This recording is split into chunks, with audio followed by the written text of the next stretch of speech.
one of the things that I discovered, especially in this time, is it's sort of this paradox. It's this time we're in right now. There's a lot of fear and sickness and a kind of a level of anxiety that we've never experienced before. And I know as creatives and artists, and we feel this. I mean, everyone's feeling it, possibly artists more so. But there's also the opposite of that. There's introspection, there's contemplation, I know for myself and friends I've talked to, there's just sort of a return to health and calmness. These two opposites are twisted together, they're tied together in this time. And it connects back. I can't help but thinking about how these two complement each other. These are like in a painting, they're differences, they're opposites, and they make us feel alive, even if there's a dark part. The contrast invigorates us, and it's the same. That idea is sort of art to life, and like basically how I teach all these principles of putting things in your work, how you're feeling, differences in color and texture, and I was having this amazing conversation with actually a new artist.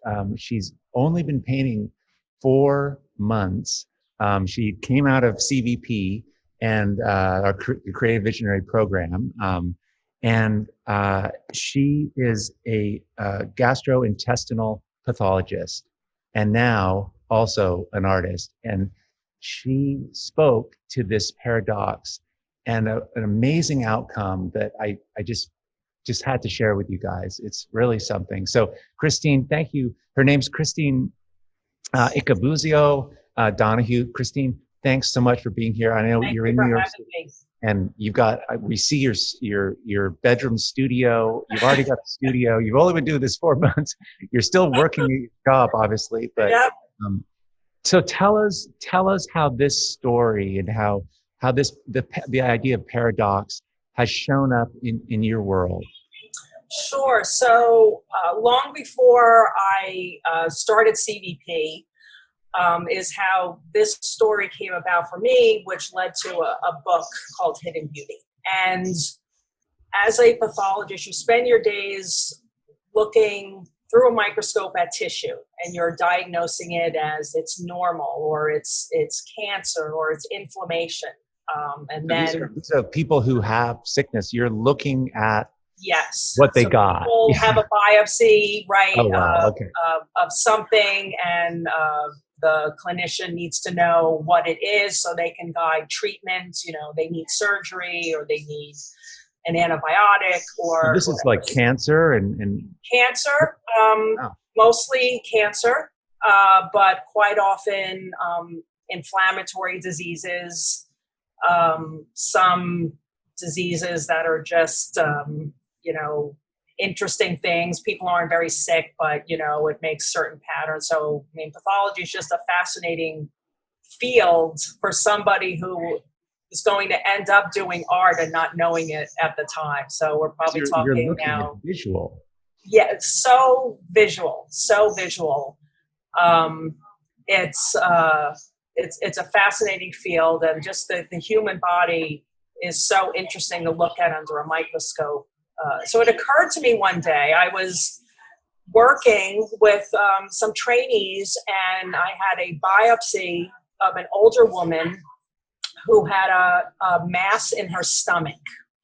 And we looked at it under the microscope, and fortunately it was a benign growth, so nothing serious for her. But the patterns and the shapes that it made under the microscope were so gorgeous that it just prompted me to start thinking about what is it about disease that is so beautiful sometimes that you don't see in normal tissues. So I started exploring this idea with a medical photographer named Norm Barker, who worked with me at Johns Hopkins, where I was at the time. And we started looking, and we noticed that sometimes the worse the disease, the more beautiful the patterns it makes under the microscope. Why? Why is So that?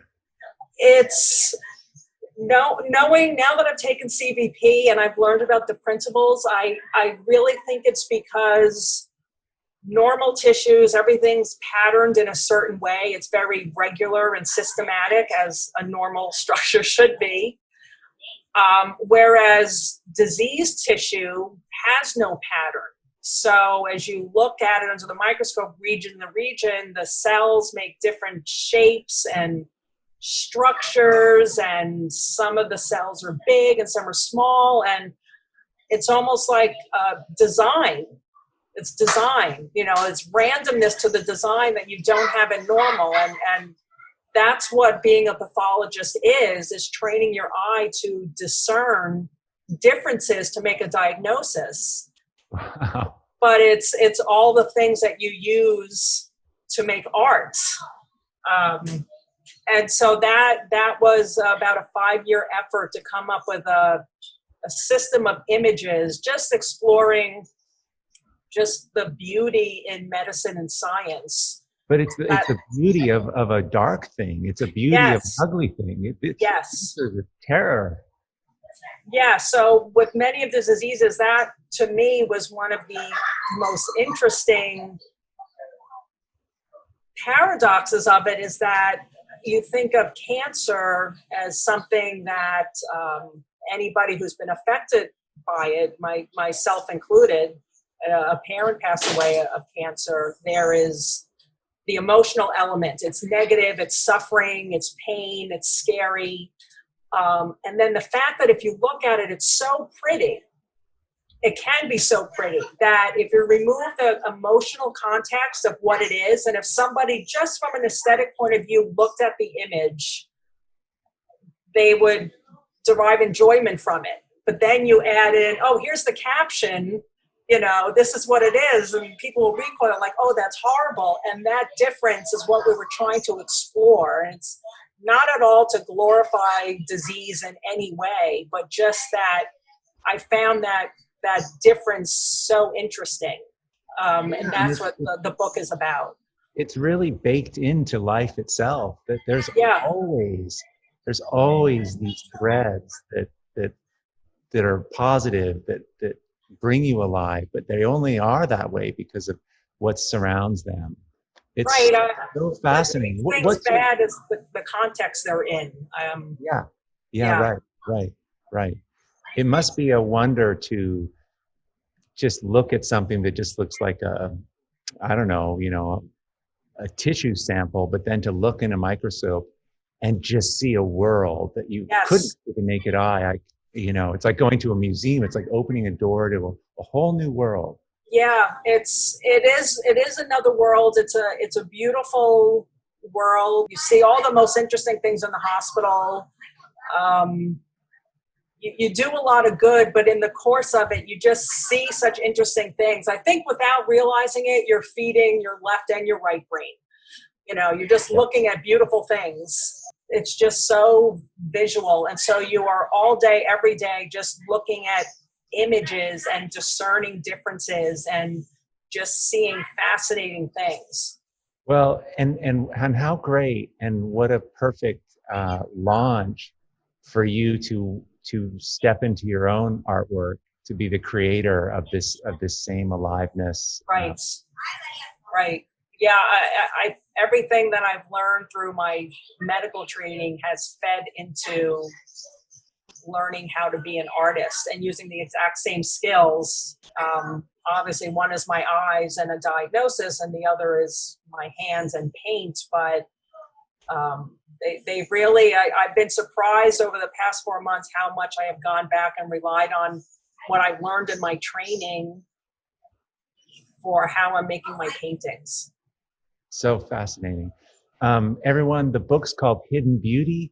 And Christine's been great enough to, we're going to be giving one of these books away. Christine will be choosing that winner, and based on your comments that you guys leave. So that's always fun.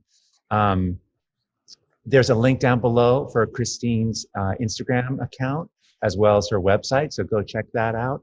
And a link where you can purchase the book. It's beautiful. It's moving, and it's very it's a paradox. And so thank you, Christine. Thanks for being here. It's just really, really cool. Appreciate it so much. Appreciate it. Thank you so much. Hey everyone, if you found this helpful, I have a whole lot more to teach, share, and inspire you with every single week. So please join the Art to Life YouTube channel by clicking the subscribe button below. Okay, great. Let's do this.